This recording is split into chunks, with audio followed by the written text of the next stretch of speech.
Tonight we're drifting into the windward plains, where wind and lightning write the rules, and at the center of it all waits its apex. When the elders of the guild speak of apex predators, they often do so in terms of mass and territory sizes. They speak of who eats whom, of population control and balance. They speak of the clean, comforting mathematics of ecology, as if the world can be reduced to numbers and measure. But there are creatures that do not merely sit atop the food chain. There are creatures that bend the chain into new shapes, creatures that do not simply live inside an environment, but pull at its strings until the environment begins to behave differently, shaped around their very whims, much like the whims of a storm. Rey Dau is one such being. It is not enough to call it the apex predator of the windward plains. That title implies dominance through violence and aggression alone. Rey Dau's rule is more subtle, more pervasive, and vastly more dangerous. It is not simply the strongest hunter of its land. It is an architect of climate, a living conductor between sky and earth, and the single greatest factor shaping the ecology, migration patterns, and even geological features of the plains. To understand Rey Dau is to understand the storm itself. Before discussing the monster, one must first understand its kingdom.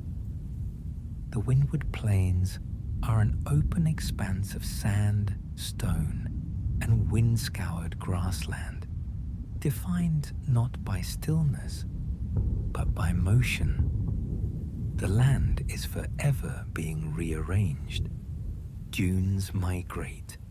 Rock faces are shaved down into clean scars. Grasses grow in stubborn mats along shallow basins and the lee of ridges, and they vanish again when the wind changes its mind. Rain is infrequent, but storms are violent when they arrive. Lightning is common, striking the same ridges again and again, as if the sky remembers where it once broke the world open. Hunters who travel long enough through the plains begin to recognize these places by their shapes alone. A pillar split down the middle, a shelf of stone melted at its edge, a trench where glassy fragments have gathered like bones. In the plains, there is another word that matters more than storm: sand tide. The sand tide is not simply weather, and not simply a sandstorm. It is a seasonal condition of the windward plains, a convergence of wind and airborne grit that turns the horizon into a moving wall. When the sand tide rises, the world becomes an instrument. Every ridge sings, every stone vibrates. Every creature that lives here must decide, with brutal clarity, whether to flee, to burrow, or to endure. It is during the sand tide that Rey Dau most frequently appears. Guild notes describe Rey Dau as adapted to this phenomenon, able to store, amplify, and discharge the heavy lightning that accompanies it. That single line changes everything. It does not mean Rey Dau tolerates the sand tide. It means the sand tide is the condition in which it becomes most itself. And this is where the story begins. not with a monster arriving to dominate a land, but with a land already violent, already charged, already harsh enough to demand a living storm. Rey Dau is a large bipedal flying wyvern, standing taller than most known terrestrial predators, even before it spreads its wings. Its mass is difficult to estimate due to the density of its skeletal structure, but guild biologists believe its weight exceeds that of many brute wyverns despite its aerial capability. Its posture is upright and deliberate. When stationary, Rey Dau does not slump or rest its wings loosely. It stands as if braced against the world, every limb positioned with intention. Hunters often describe the sensation of being watched even when the monster appears still, as though it is measuring the land itself. Its wings are a point of immediate distinction. Unlike the extended digit wings common among flying wyverns, Rey Dau's wings are single membrane structures, closer to ancient pterosaur morphology. Thick skeletal struts reinforce the membrane, allowing it to withstand intense electrical discharge without tearing, and allowing the wing to act as more than a surface for flight. In Rey Dau, the wing is also a weapon frame, a conductor, and a sculptor's blade. Along the leading edges of these wings grow bladed protrusions, mineralized extensions sharpened to lethal edges. These blades are not uniform. They vary subtly in contour depending on age, recent combat, and Fulgarite accretion. The first time a hunter sees Rey Dau in profile, wings half raised, bladed edges angled toward the earth, it becomes clear that this is a creature built to rend not only flesh, but air, formation, and distance. Rey Dau's scales are its most visually arresting feature. The majority of its body is armored in bony golden scales, layered thickly across the torso, shoulders, spine, and upper limbs. The gold is not warm. It shines almost like the yellow gold of sunlit treasure. Under clear skies, Rey Dau can look almost sculptural, like a statue half buried in dune sand.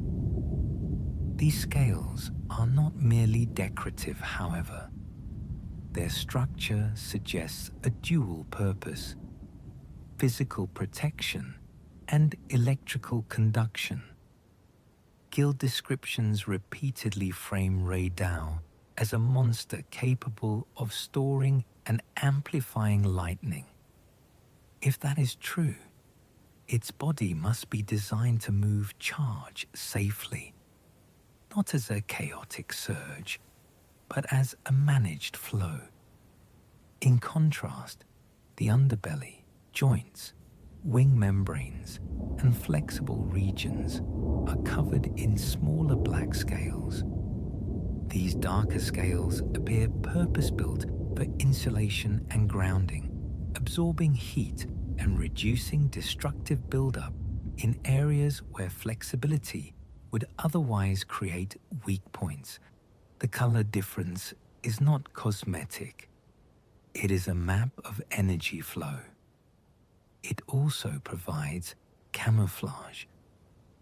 Against the sunlit sand and shadowed rock of the plains, Rey Dau can remain motionless and nearly invisible until lightning reveals it in flashes of blue.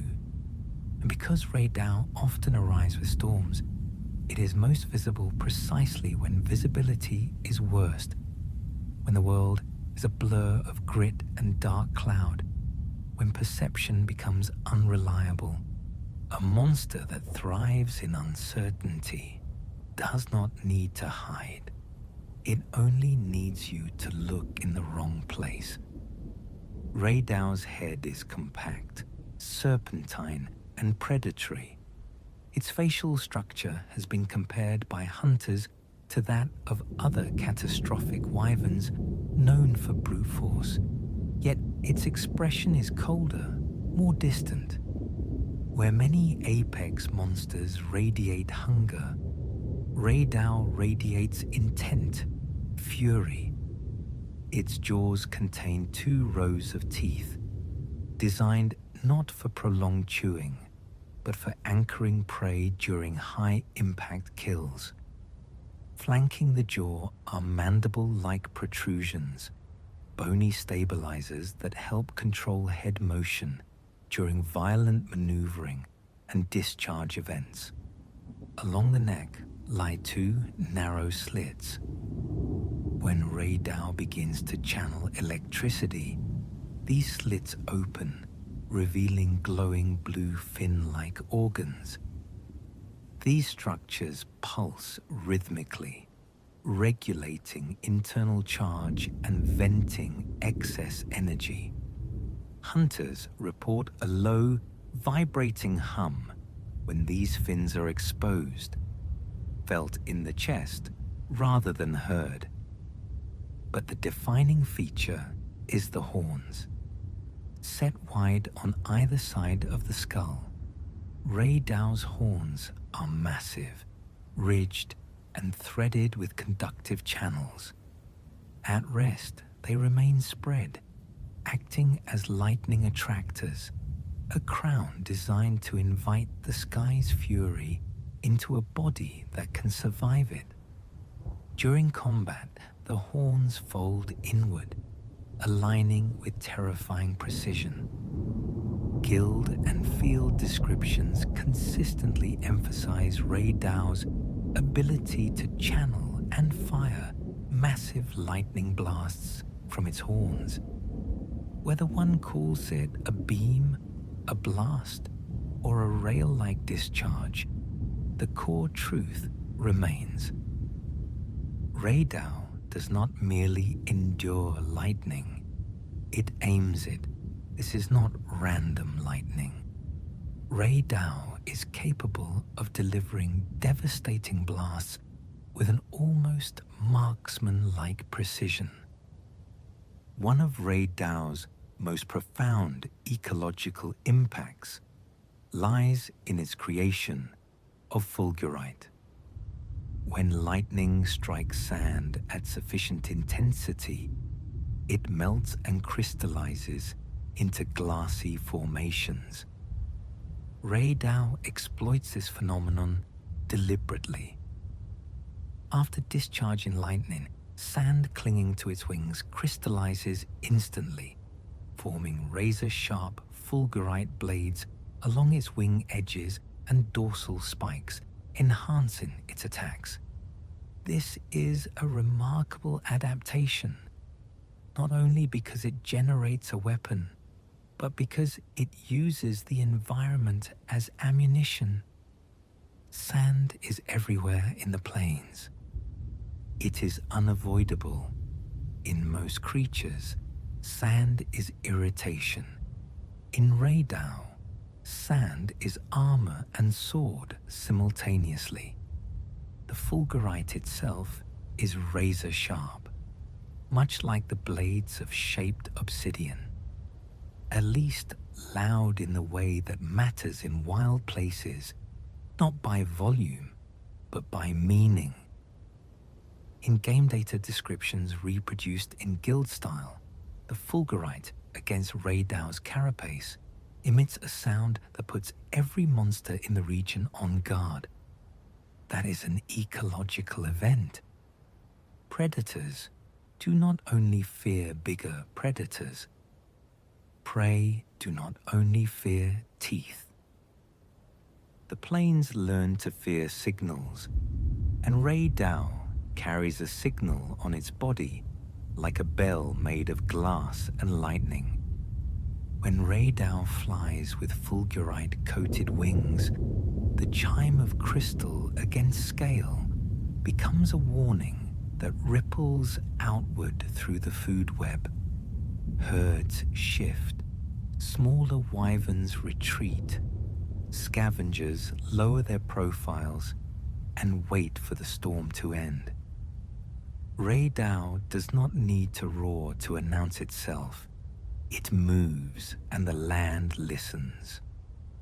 Over time, fulgurite shedding embeds shards into the terrain, altering soil composition and drainage. Entire stretches of ground are laced with glassy veins. The plains do not heal quickly. The wind buries and reveals.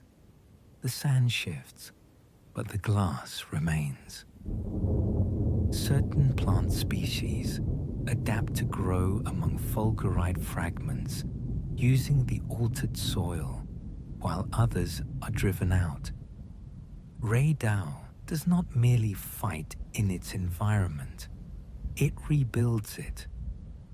The most controversial topic among guild scholars is whether Rey Dau controls storms or merely exploits them. Long-term observation suggests a middle ground. Rey Dau does not create storms from nothing. However, its presence significantly alters atmospheric conditions. Storm fronts approaching the windward plains intensify as they near Rey Dau's territory. Lightning frequency increases. Wind patterns shift. This can be understood as a feedback loop. The sand tide brings airborne grit and charged air. Rey Dau is adapted to appear during the sand tide, to store, amplify, and discharge the lightning within it. Its horns, when spread, function as massive lightning rods, drawing electrical charge downward. That draw itself can influence where lightning prefers to travel. The more Rey Dau is present, the more lightning concentrates near it. The more lightning concentrates, the more Rey Dau thrives. The more it thrives, the more frequently it asserts territory. An apex predator usually shapes an ecosystem by eating. Rey Dau shapes an ecosystem by changing when and where the sky breaks open. This symbiosis reshapes regional climate behavior.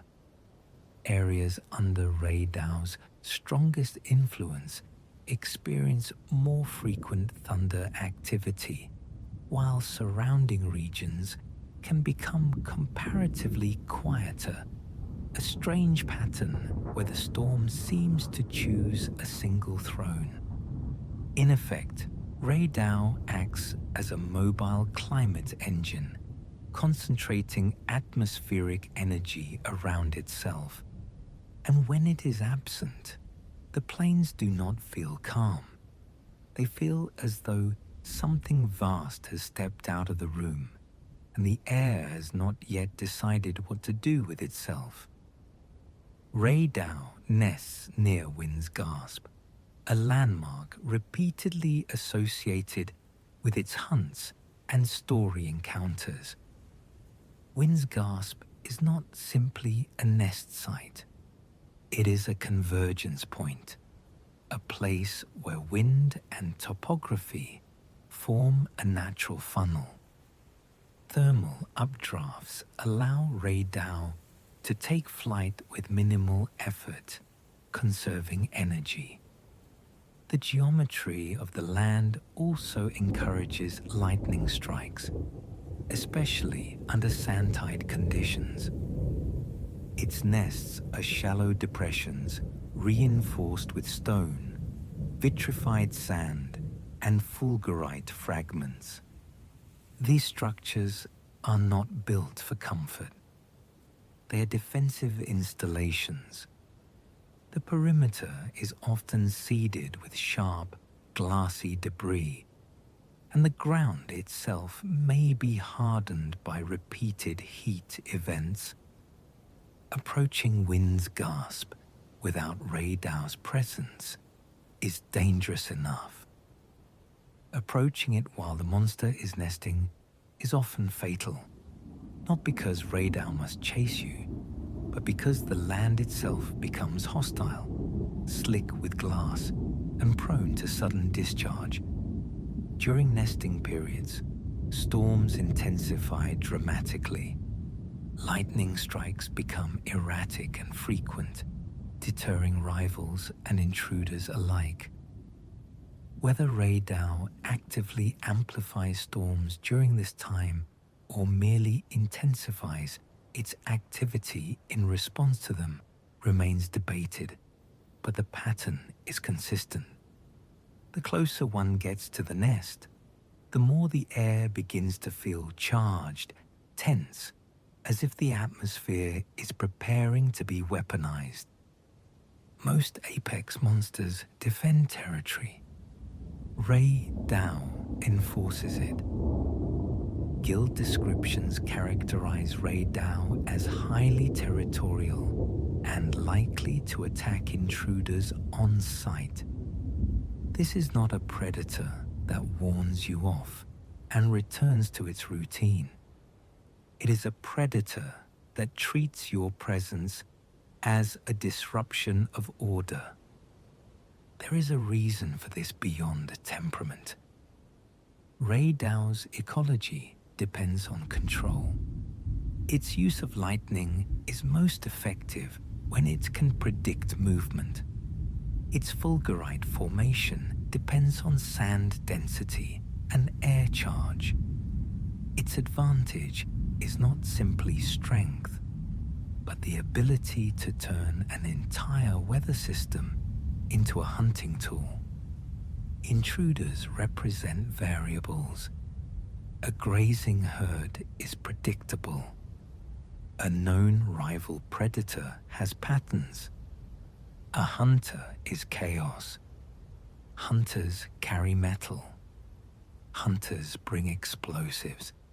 Hunters move in ways the plains do not. They sprint, they stop. They climb, they bait, they set traps. Rey Dau's aggression toward intruders can be understood as ecological self-defense. Not sentimental, not moral, but practical. Remove the variable, restore the pattern. Let the storm behave as intended. Rey Dau hunts infrequently, but decisively. It prefers large, energy-dense prey. In the plains, this often means herbivores that gather in enough number to create safety through vigilance. Rey Dau's presence breaks that logic. Thunder does not care how many eyes are watching. Rey Dau often observes herds for extended periods before striking. This is not a monster that burns stamina chasing prey across dunes. It lets the wind do the work. It positions itself where the herd must pass, where the ground is open and the air is charged. The first strike is almost always a ranged discharge. A lightning blast from the horns does not simply injure. It creates fear memory. It changes the herd's geometry. It scatters bodies into smaller groups that can no longer protect one another. After the first strike, Rey Dau does not rush. It waits to see who limps, who panics, who strays. Apex predators learn to conserve energy. Rey Dau conserves not only energy, but attention. It chooses the animal that has already lost the herd. Hunters who survive long enough to describe the fight consistently describe it as a sequence, as though Rey Dau follows a doctrine. Phase 1 is distance and shaping. Rey Dau uses lightning to force movement. It targets ground near the hunter to control space, breaking footing, forcing rolls, forcing panic. It tests reactions. It measures courage and timing. Phase 2 is elevation. If prey survives, Rey Dau takes to the air. In flight, it demonstrates agility that contradicts its size. This is where its wing morphology matters. The single membrane wing is stable under stress, and the bladed edges convert flight motion into attack motion. It dives, rolls, and pivots with surgical precision. When its wings are coated in Fulgarite, the monster becomes louder, and that sound becomes part of the fight. Chimes of crystal, the scrape of glass, the sudden silence when the coating fractures off. In the chaos of wind and thunder, small sounds become warnings, and Rey Dau teaches the region to fear even the delicate noise of falling shards. Phase 3 is closure. Rey Dau charges its horns for direct impalement attacks, stabbing like an electrified spear.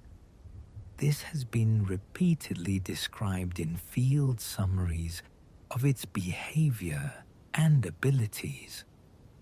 The strike is not only puncture, it is discharge. On impact, the lightning does what it always does. It finds the fastest path. It leaps through flesh and armor. It punishes proximity. Phase 4 is renewal. The longer the fight continues, the more dangerous Rey Dau becomes, because the battlefield itself becomes a resource. Repeated discharges increase Fulgarite formation. Fresh blades form, old shards shed and are replaced.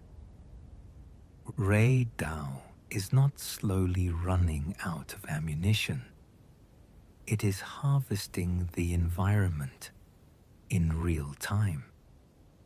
This is why prolonged fights with Rey Dau feel like losing ground, even when you stand your position. The storm is not a backdrop. It is a supply chain. The windward plains themselves contain structures and features that suggest the land is designed, or has been shaped, to respond to storms. Some hunting guides note specific environmental features used against Rey Dau, including grounding structures in certain areas.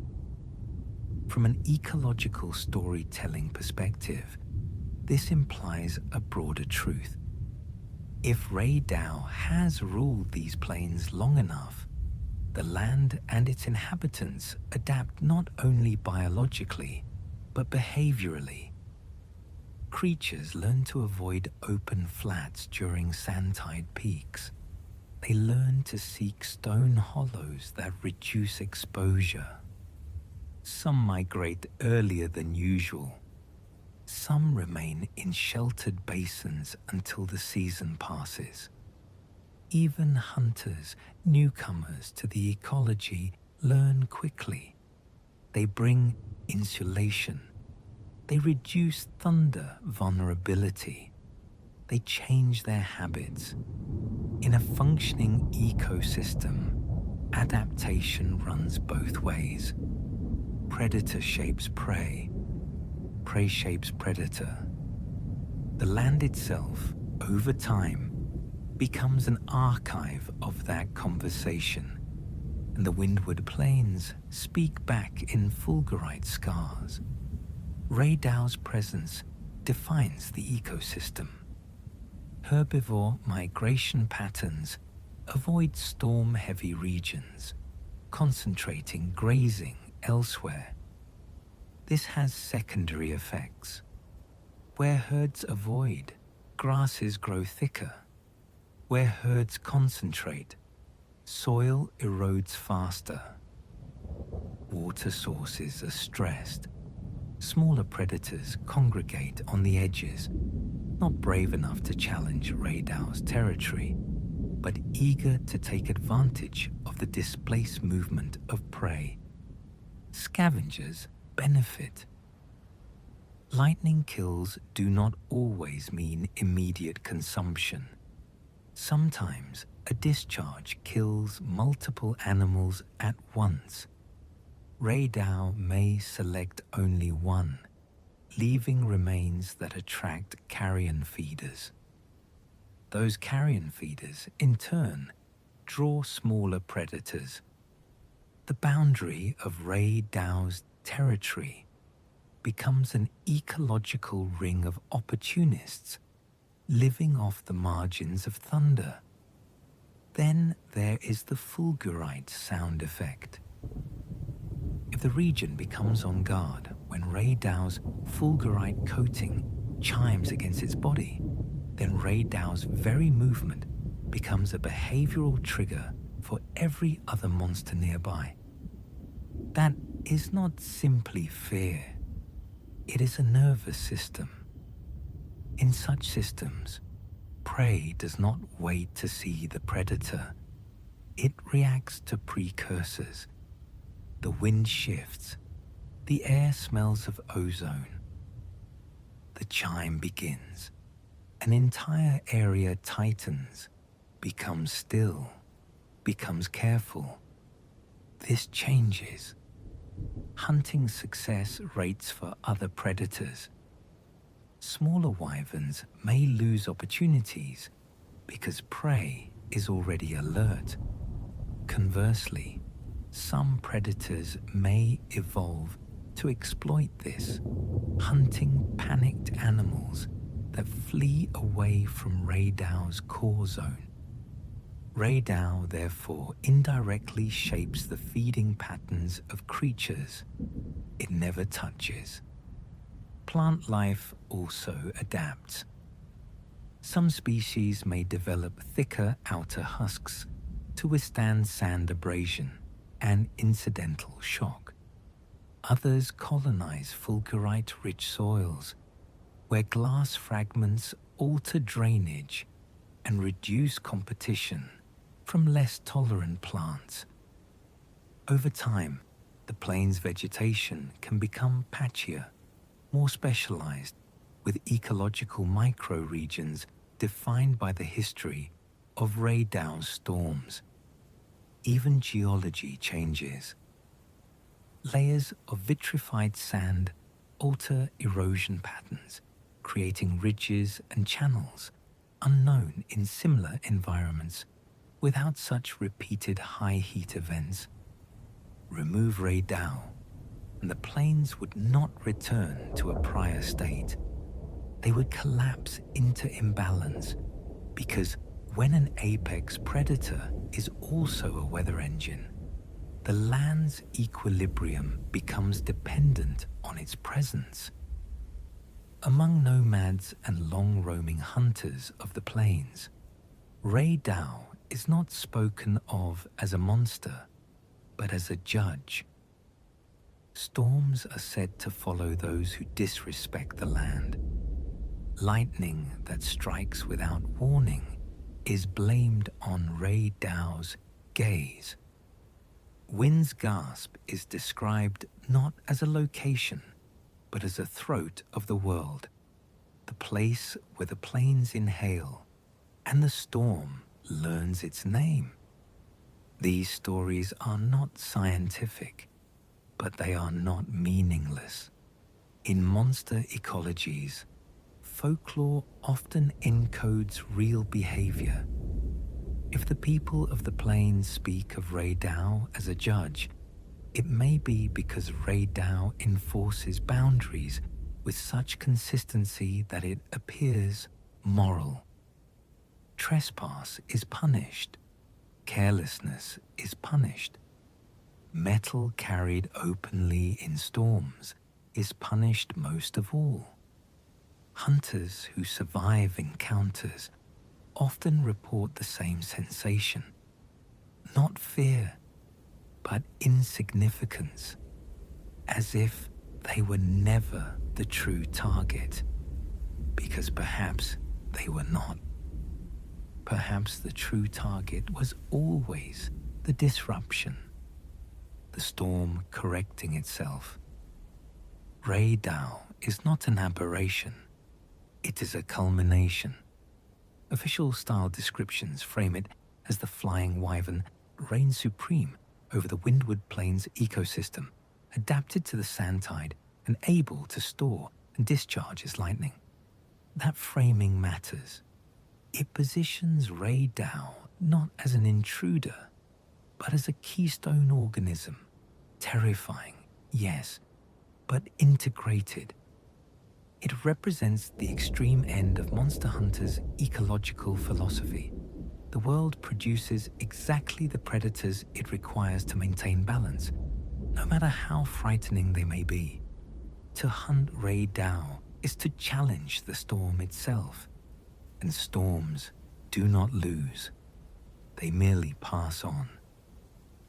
When thunder rolls across the Windward Plains, and the sand begins to glow faintly blue, the wise hunter lowers their weapon, not in surrender, in comprehension. The storm has already decided the outcome. Sleep well.